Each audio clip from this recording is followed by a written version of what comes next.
Diferentes religiões de mãos dadas. A oração pela paz motivou a presença de representantes de várias confissões no Vaticano numa vigília com jovens de todo o mundo. Um momento que não é o ponto de partida nem de chegada num encontro entre religiões, mas é histórico das muitas etapas de um caminho que tem no Papa Francisco um grande impulsionador. Aos 11 anos de pontificado, o encontro com outras lideranças religiosas foi constante. Não só nas ocasiões referenciadas por protocolos, mas sobretudo nos momentos inaugurais, naqueles que assinalam o começo de novas etapas, que indicam disposições para começar novos percursos, atitudes diferenciadoras nesse objetivo da unidade, ou pelo menos da fraternidade.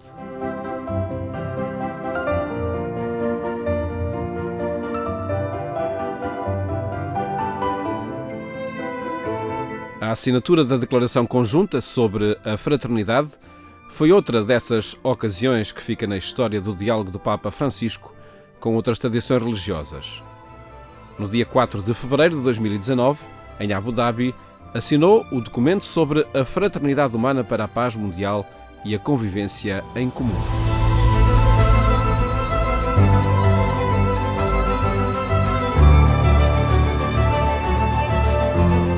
Outras etapas estão na história deste pontificado, como nos anteriores, desde a perspectiva lançada na década de 60, quando um concílio quis ser ecuménico e apontou para esse horizonte na Igreja Católica.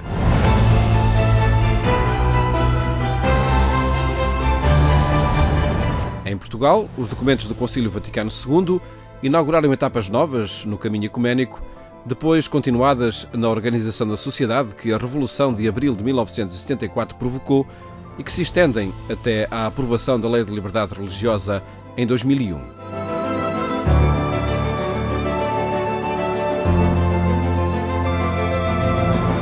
Pelo caminho, muitas etapas, encontros e diálogos que a história guarda e estão na memória de alguns protagonistas.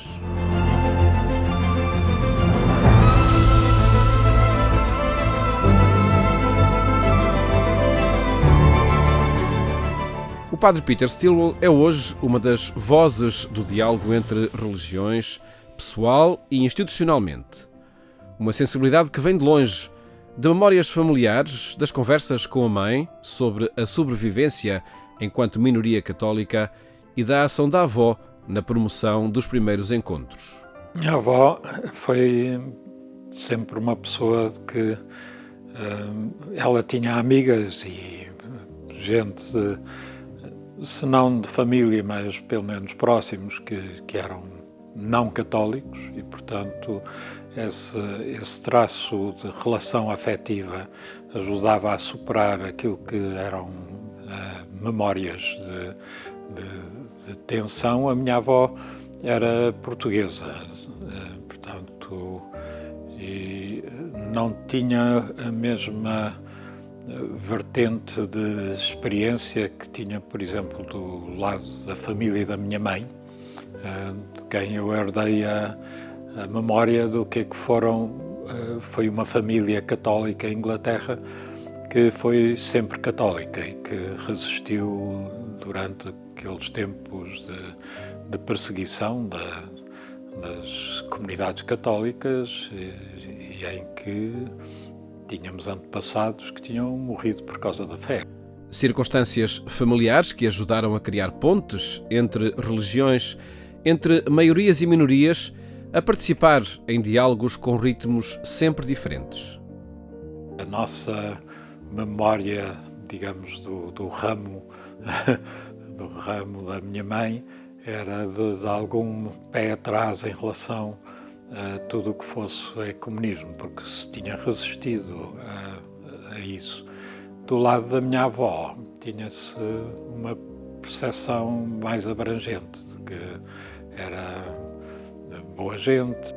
Convicções que passaram por encontros inaugurais do diálogo ecuménico em Portugal. O Sr. Cónigo Neves, com o apoio do Cardeal Cerejeira, isto segundo o testemunho do Dimas de Almeida, do pastor Dimas de Almeida,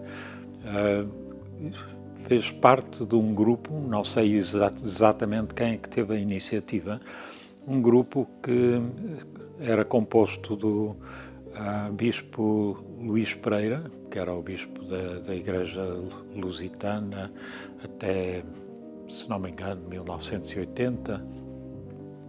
O John Humphreys, que era o cônego responsável pela Igreja Anglicana aqui em Lisboa.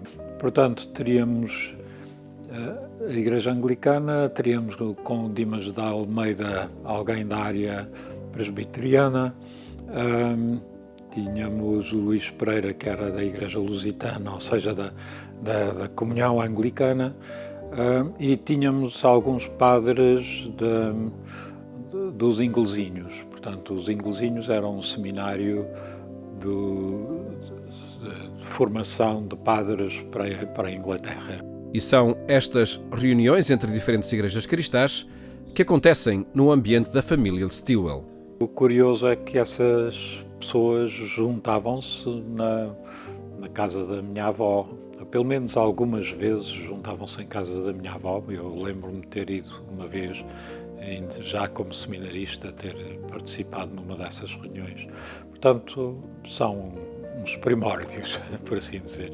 Os primórdios do encontro entre religiões cristãs, que nasce de relações de proximidade, de conhecimento. Nasce destas relações afetivas, de pessoas que se conheciam, no caso do Humphreys, dos inglesinhos, da minha avó, portanto, por fazerem parte da comunidade britânica aqui em Lisboa, e depois o Sr. Cónego Neves e o Dimas da Almeida, que se conhecem por causa de um mútuo interesse na escritura. As memórias dos primeiros encontros entre religiões cristãs encontram muitas outras referências nas várias comunidades. Miriam Lopes é pastora na Igreja Metodista. Já o era o seu pai, o pastor Francisco Abel Lopes, missionário em Angola, onde o diálogo interreligioso habitava a sociedade. Uma atitude que surpreendeu quando chegou a Portugal.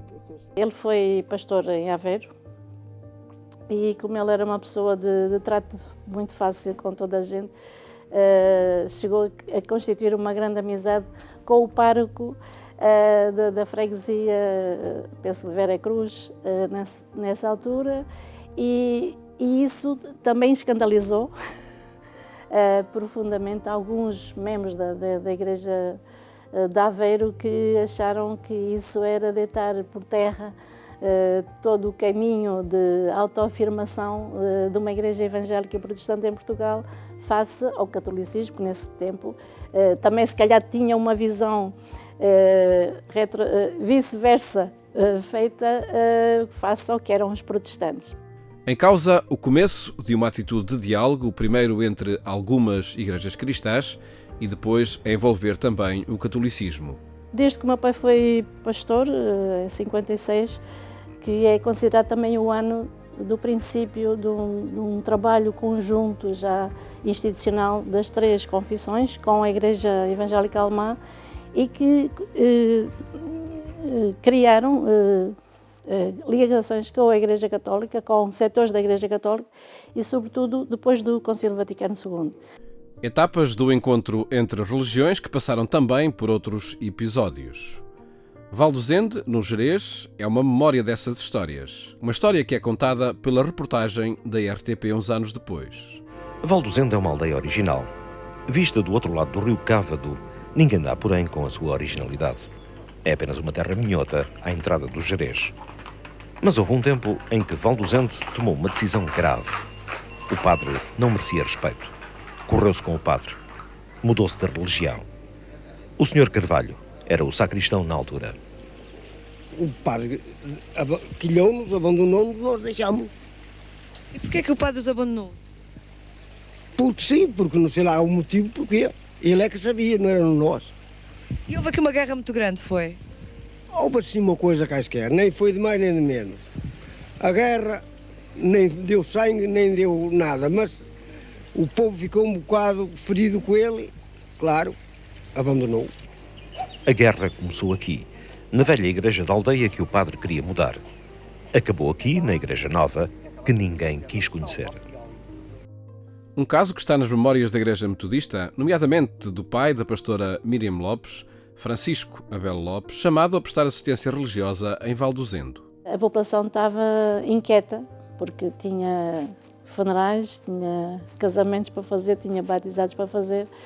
E o meu pai foi visitar essa aldeia no dia 28 de fevereiro de 1971. Tinha o meu pai acabado de fazer 50 anos.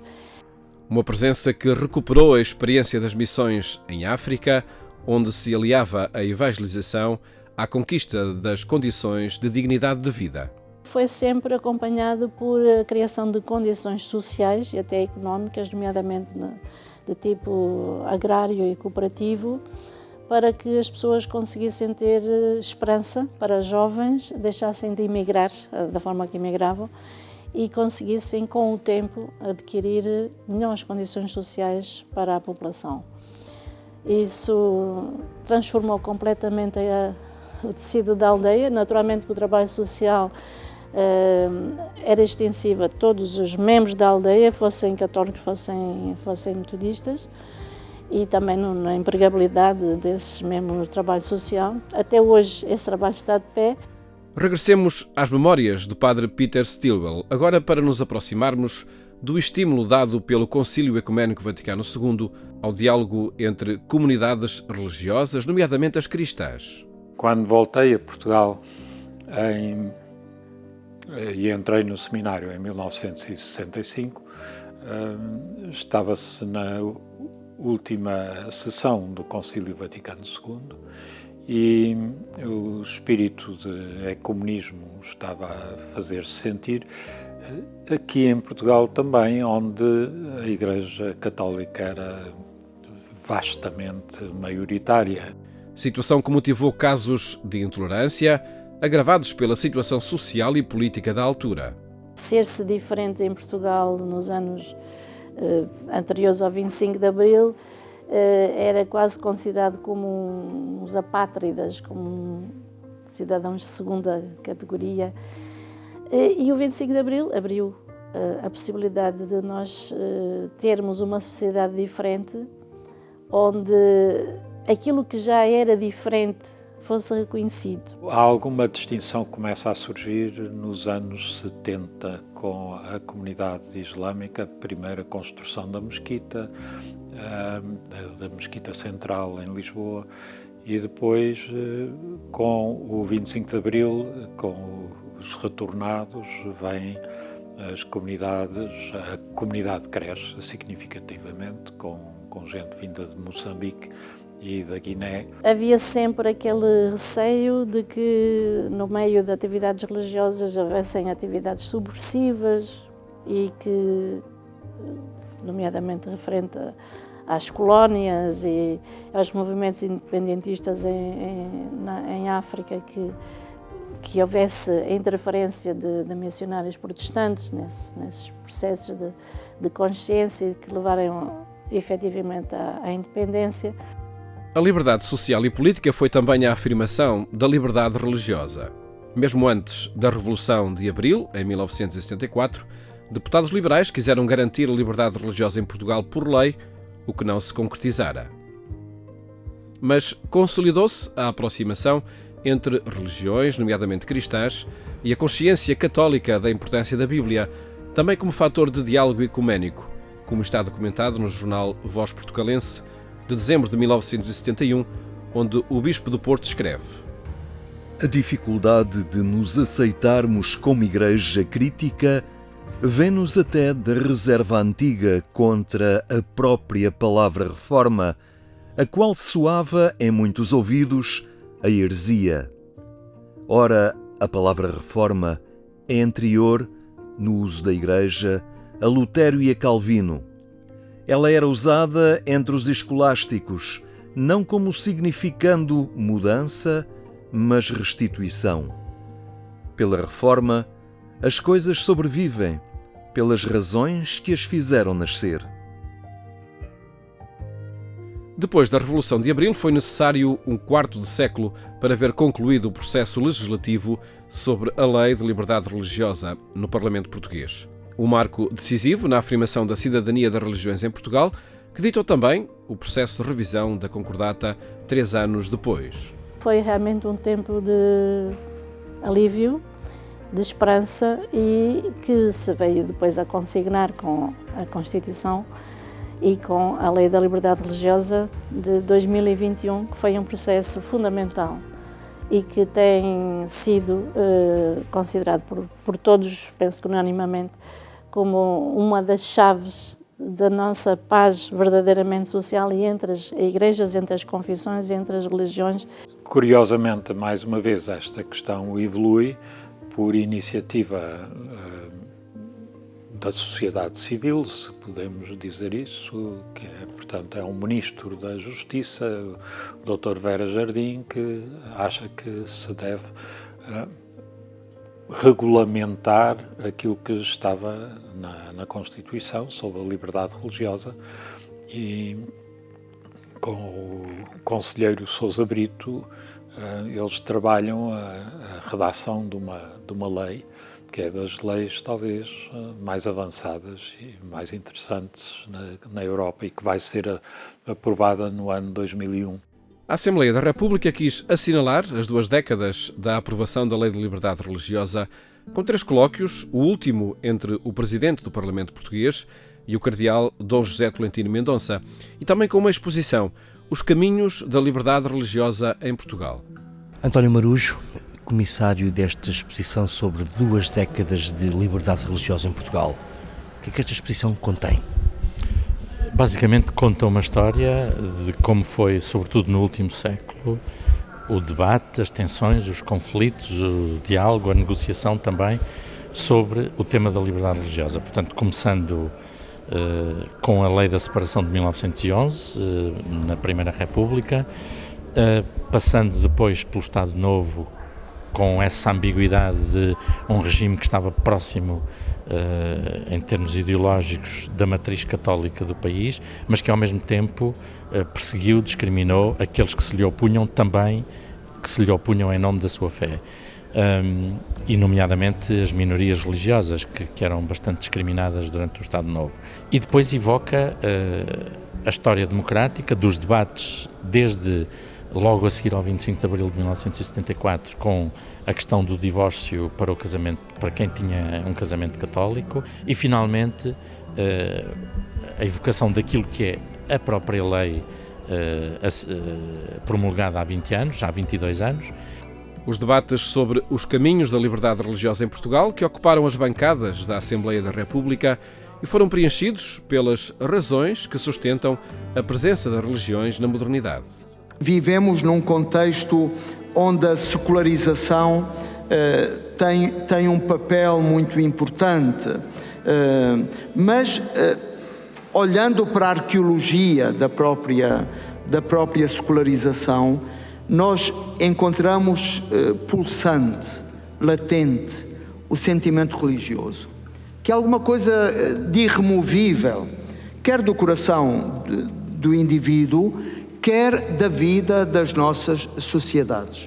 E esse elemento espiritual da religião é absolutamente essencial. Eu tendo, em vez de usar o adjetivo espiritual, usar a expressão, o sintagma de sentido. Portanto, o sentido, as religiões são poderosíssimos instrumentos que nós temos para fazer aquilo que, sem o fazer, não agimos, que é dar sentido ao que fazemos. E encontrar sentido no que fazemos. Elemento essencial das sociedades, às religiões são devidas garantias do futuro. A secularização não impede, mas exige que a organização da sociedade inclua as instituições religiosas, as igrejas. Em Portugal, a Lei de Liberdade Religiosa enquadra socialmente as várias confissões e comunidades, com aspectos históricos referentes à Igreja Católica, salvaguardados por uma concordata entre o Estado português e a Santa Sé. Tudo numa altura em que a proliferação religiosa emerge socialmente. Num certo sentido, nós precisamos também de construir áreas de proteção em torno das grandes religiões, O que é que eu digo as grandes religiões? São as religiões que não são seitas, são as religiões que são estruturas civilizacionais, são as religiões que estão consolidadas no tempo, que aprenderam a maturar com o tempo. É muito importante na nossa lei da liberdade religiosa os dois princípios axiais. O princípio da separação, que é importante do ponto de vista do Estado, mas é importante também do ponto de vista das religiões, porque reconhece o espaço para autonomia de organização, de concepção da vida, de ética, que as próprias religiões sustentam. O princípio da separação, que traz muita luz à relação Estado-religião, mas também o princípio da colaboração. Num longo processo, sempre em construção, a presença na comunicação social surge como pioneira na afirmação das várias confissões religiosas que em Portugal são um contributo para a cidadania, para a garantia da justiça e da paz. As memórias do diálogo entre comunidades crentes passa necessariamente por esse processo que levou à presença das confissões religiosas na RTP, primeiro na televisão e depois na rádio pública. Juntamente com o António Rego, o padre António Rego, trabalham a questão da presença das religiões na comunicação social pública, que é, digamos, uma primeira aproximação prática de sentarem-se à mesa para defender um interesse que é um interesse comum. Um processo que se insere na tradução prática de um direito fundamental afirmado na Constituição Portuguesa, mesmo antes de previsto na Lei de Liberdade Religiosa. A Constituição, digamos, vai à frente daquilo que é a evolução cultural do país e declara a questão da liberdade religiosa como uma questão, um dos direitos fundamentais. Mas como é que isso depois se traduz na prática leva algum tempo. E começa, curiosamente, por essa questão da comunicação social. Sentia que era pioneiro. Claro que sempre houve o 70 vezes 7, que muitas vezes foi ao nosso Seminário Evangélico de Teologia, na Avenida do Brasil, o Padre Rego, e com quem tivemos sempre uma convivência muito fraterna e de amizade. Mas foi, sem dúvida, um momento pioneiro, porque também foi nesses encontros que nós convivíamos com elementos de outras confissões, de outras religiões. Uma presença em antena, na RTP, desde 1997, que criou cultura e, através do conhecimento das várias confissões e comunidades, levou ao diálogo. A comunicação social tem um impacto muito grande na vida das pessoas, não só diretamente pelo conteúdo deste ou daquele programa, mas pelo considerar ou tornar na percepção dos espectadores, dos ouvintes, normal. Não é? Ver uma outra cara, não está a dizer coisas extraordinárias, não está a fazer ataques à nossa maneira de ver e, portanto, perceber que, se calhar vêm de uma maneira diferente da nossa, mas se calhar até pode ser que tenha algum sentido. Uma presença na televisão e na rádio que se insere no cumprimento do serviço público e que é, acima de tudo, um contributo para a saúde do tecido social português. Porque, numa sociedade onde a laicidade, a separação entre o Estado e as igrejas assegura a democracia, colaborar com cada confissão religiosa que quer ser espelho de uma transcendência e testemunho permanente da construção da paz e do bem comum é garantia do futuro.